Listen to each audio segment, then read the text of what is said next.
കഴിഞ്ഞ 2.5 മാസക്കാലമായി ആർപിഎൽ മാനേജ്മെന്റിന്റെ അനധികൃത സ്ഥലമാറ്റത്തിനെതിരെ തൊഴിലാളി സംഘടനകൾ നടത്തിവന്ന സമരം അവസാനിപ്പിച്ചു. തൊഴിലാളി നേതാക്കളും മാനേജ്മെന്റുമായി ഇന്നലെ നടത്തിയ ചർച്ചയിലാണ് സമരം ഒത്തുതീർന്നത്.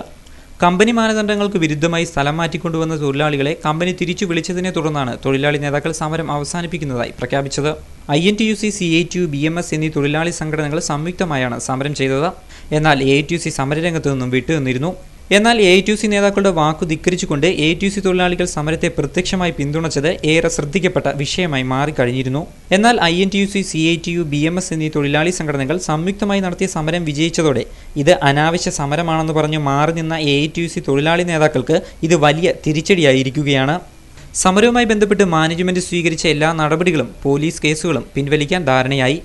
INTUC നേതാക്കളായ ഭാരതിപുരം ശശി, MA ലത്തീഫ്, സാബു ഇബ്രഹാം, CITU നേതാക്കളായ S ജയമോഹൻ, G തോമസ് കുട്ടി, S ഗോപകുമാർ, BMS നേതാക്കളായ ഏരൂർ മോഹൻ, രവി പരമേശ്വരൻ, AITUC നേതാവ് അജയ് പ്രസാദ്, രമേശ്, തിരുവാകരൻ, ശേഖർ, മണിരാജ്, ആന്റണി, മഹാലിംഗം എന്നിവരും ചർച്ചയിൽ പങ്കെടുത്തു. News bureau, Kulathupuzha.